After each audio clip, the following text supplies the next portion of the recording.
আমাদের সভাপতি একটা কথা বলি, তারপরে আমাদের পাঠের অনুষ্ঠান শুরু হবে।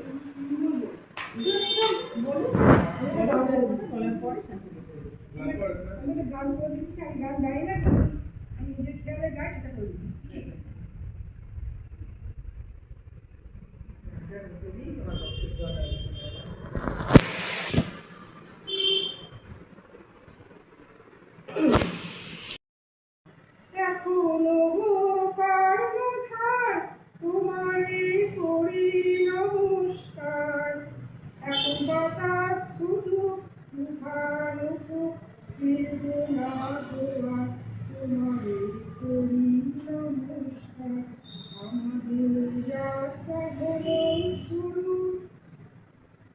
আমরা দিয়ে তোমার জয়ধ্বনি, বিপদ বাধা নাহি গণি, ওগো কর্ণধার।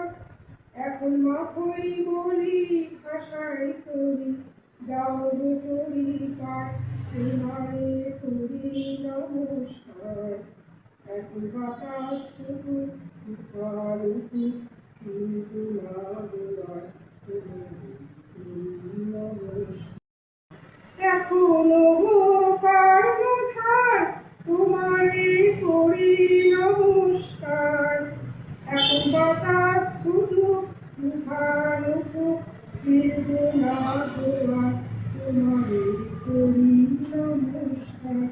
আমাদের যাত্রা হলো শুরু, আমরা দিয়ে তোমার জয়ধ্বনি, বিপদ বাধা নাহি গণি, ওগো কর্ণধার। এখন মাখই বলি, ভাষায় করি, যাও গো করি পাঠ, তোমারে করি নমস্কার।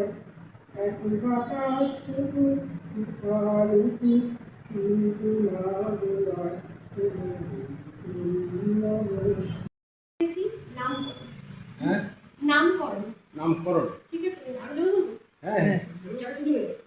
তো ভয় কিচ্ছু নেই, কেউ মারবে না, বকবে না। পড়, একদম কোনো রকম শঙ্কা না করে পড়ো। গল্পটার নাম নামকরণ। চৈত্রের বাতাসে যখন বসন্ত বিদায়ের বার্তা, শুক্লা অষ্টমীর চাঁদ সবেমাত্র দূরে পদ্মা দিঘির ঘাটে উঁকিঝুঁকি দিচ্ছে, কালবৈশাখীর দমকা আওয়াজ নাচছে করা দুয়ারে, আমার মাতৃদেবী তখন এক সুতিকা গৃহে যন্ত্রণায় কাঁদছে। পিতৃপুরুষের চিরকালের আশিস বাণী, মা তুমি শতপুত্রের জননী হও, আমার মাতার ক্ষেত্রে তা একেবারেই বিফল। এর আগেও তিনি বার কয়েক যঠর যন্ত্রণা ভোগ করলেও সুখটুকু তার পাওয়া হয়নি। ওসব কাল যখন আসন্ন, তখন ডাক পড়ল আমাদের হিমানীপুর গ্রামের একমাত্র মুশকিল আসার পূর্ণা। আমাদের গ্রামে সুখে বলো দুঃখে বলো ওই একটি মাত্র ভরসা, পূর্ণা পারে না এমন কোনো কাজ নেই। বাচ্চা বিহনো থেকে মরা পোড়ানো, বাড়ির ছাদ ছাওয়া থেকে শুরু করে ছাদনা তলা, ওই সব গ্রামের এই সবটুকু কাজেই একমাত্র নাম পূর্ণা ধাই। গোটা গ্রামটাকে সে যেন দশভুজার মতো আঁকড়ে রেখেছে। পান চিবোতে চিবোতে, পায়ের মন দোলাতে দোলাতে তার আগ্রহ। আমাদের গ্রামের জনশ্রুতি আছে, পূর্ণার চরম বড়ই পয়মন্ত, যেখানেই পড়ে সোনার ধান ফলে। গৃহকর্তার সাথে প্রাথমিক পর্যায়ের কাব্যনি রক্ষা করে সে যখন সুতিকা গৃহে প্রবেশ করলো, আমার মাতৃদেবী তখন জীবন মৃত্যুর দোলায়। পূর্ণা তাই নারী টিপেই বলে দিল, এর আয়ু আর বেশিক্ষণ না। এই শুনে তো চারিদিকে হই হই রই রই কাণ্ড। সবাই তো পূর্ণার হাতে পায়ে ধরে বিজয় কাপড়ের মধ্যে করছে। তখন পূর্ণা শেষবারের মতো তার দাবি দেওয়ার হিসেব করে কাজে লেগে পড়ল। আকাশের জ্যোৎস্না তার সবটুকু আলো দিয়ে পৃথিবী ভরিয়ে দিচ্ছে। তখন এই ধরাতলে মাতৃদেবীর কোল জুড়ে কাঁচা সোনার মতো রং নিয়ে তার একমাত্র সন্তান রূপে আমার আগমন। তবে বিধিবাম, এই সুখ তার দীর্ঘস্থায়ী হয়নি। পূর্ণা ধাইয়ের ভবিষ্যৎবাণীও বিফলে যাবে। অনতিকাল বিলম্বে আমার মাতা মৃত্যুর কোলে ঢলে পড়ল। আমার জন্মের আগেই শুনেছি আমার নামকরণ হয়ে গিয়েছিল, তবে সে নাম ঠিক কী ছিল আমার তার জানা হয়নি। গৃহকোণে যত লোক ছিল তারা প্রত্যেকেই কিছু না কিছু নাম দিয়েছিল। কেউ ডাকে অপয়া, কেউ বলে অভাগী, কারোর মুখে আমি থাক সেসব কথা। তবে পূর্ণা আমার একখানি নাম দিয়েছে। যাক, এইসব বলতে বলতে পূর্ণার কথাই বলতে ভুলে গেছি। সে তখন তার কাব্যনি বুঝে নিয়ে পরবর্তী রোজগারে মনোনিবেশ করেছে। মরা পড়াতেও তার তার জুড়ি মেলা ভার। এই কাজ সে একা করে না, এখানে তার সঙ্গী তার স্বামী শিবু ডোম। ডোম আর ডোমনি মিলে সেই যাত্রায় আমার বাড়ির লোককে উদ্ধার করল। ওদিকে আমার চিন্তায় প্রতিবেশী ঘরে নিদ্রা যায়। সদ্য পত্নী বিয়োগের কষ্ট সাথে আমার দায়ভার কিভাবে আমার পিতা একা বহন করবে তা নিয়ে শুরু হলো জোর জল্পনা। শুনেছি আমার মাতামহ ছিলেন পূর্ববঙ্গের জমিদার। সেই জমিদারের অর্ধেক আমার স্বর্গীয়া মাতৃদেবীকে তার বিবাহের সময় আশীর্বাদ স্বরূপ দিয়েছিল। তাই এদিক ওদিক করে আমাদের বেশ সচ্ছলভাবে চলে যেত। মাতৃদেবী বিদায় নিতে কোনো এক মহামহোপাধ্যায়ের উপদেশে আমার পিতা সেই সম্পত্তির সহায় নিয়ে আমার প্রতি করুণা পরবশত আমার মাতৃ অভাব দূর করলেন। তার এই সিদ্ধান্তে আমার মাতৃ অভাব কতটা দূর হলো জানা নেই, তবে নতুন মাতৃদেবীর কল্যাণে আমার আরও একটি নতুন নামকরণ হল। এখন আমার বয়স 9 করে 9 ছুঁছি। রান্নাবাটি, উঠুন নিকানো, গোয়াল পরিষ্কার আমার নিত্যদিনের কাজ।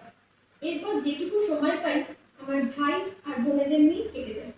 অনেকেই এখন আমার নামটুকু ভুলে গেলেও পূর্ণা আসে আমার সেই নামে ডাকতে এবং দুবেলা খোঁজ নিতে। কিন্তু আমার সেই সুখটুকু দীর্ঘস্থায়ী হল না। শুনেছি একদিন স্বামী স্ত্রীর বিবাদের জেরে পূর্ণার স্বামী শিবুডোম শ্মশানের পোড়া কাঠ দিয়ে পূর্ণাকে মারতে গিয়েছিল। সেই স্তব পূর্ণা ঘর ছাড়ে। এদিকে এক বিখ্যাত মহামহোপাধ্যায় আমার পুষ্টিতে পেলেন বিবাহের তীব্র জোর, কিন্তু বাদ সাধল সাথে থাকা কালসর্প। তাই পাত্র পাওয়া খুব সহজ হলো না। অনেক খুঁজে এক প্রসিদ্ধ সর্প বিশারদের সাথে আমার বিবাহ সম্পন্ন হল। বিবাহের অনতি বিলম্বে আমার মাদকাসক্ত স্বামী পরীক্ষাগারে রাখা সাপের বিষকে সুরাবিক্রমে পান করে নির্গত হলেন। নিয়মানুযায়ী স্বামীর সাথে এক চিতায় যাত্রা করে প্রকৃত স্ত্রী কর্তব্য। শত অনিচ্ছা সত্ত্বেও আমারও তাই যেত। নদীর ধারে বৈতরণীর তীরে চিতা প্রস্তুত হলো। টকটকে লাল শাড়িতে এক মাথা সিঁদুর করে আমিও স্বামীর সাথে চিতায় উঠলাম। অগ্নিবহ্নি আমার চতুর্দিকে চক্রব্যূহ রচনা করল। এমন সময় মেঘের চোখ রাঙানি, বিদ্যুতের ঝলকানি, সাথে এলো কালবৈশাখী। ঠিক সেই দিনের মতো বৃষ্টির চিৎকারে শ্মশানের আগুন গেল থেকে। আশেপাশে যারা এসেছিল সবাই প্রাণ নিয়ে পালালো। আমি একা হতভম্ব হয়ে ছুটতে লাগলাম। শ্মশানের একটা জ্বলন্ত কাঠ আমার পায়ে এসে পড়ে। আমি দিক বিদিক শূন্য হয়ে মনে হয় পড়ে গিয়েছি। তারপর আর কিছু মনে নেই। চোখ যখন খুললাম দেখলাম আরও একটা গভীর রঙিন চোখ আমার দিকে চেয়ে আছে। এই চাহনি আমার অতি পরিচিত, ভালোবাসা, মাতৃত্বের আবেশের। আকাশে শুক্লা অষ্টমীর চাঁদ তখনও ভেসে আছে। পার্শ্বস্থ এক পার্টি জিজ্ঞাসা করলো, তোমাদের নাম কি বাছা? আমরা বললাম অমরপূর্ণা। আনা ছিল, আবার বলেছিল ফার্স্টে ওপরে করবে, জানি দিয়ে আমি মনিকে বললাম যে বলো না নিচে করে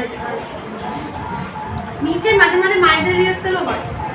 তো আজকে ওই বাপিস বাবার ছেলের অষ্টম, গুরুদেব আসবে না বলে মনে হচ্ছে সব সারবটা করলে বন্ধ হবে। কবে করিয়েছিলে তুমি? ঘুরিয়ে একটু আমার দিকটা দেখিয়ে। রেডি।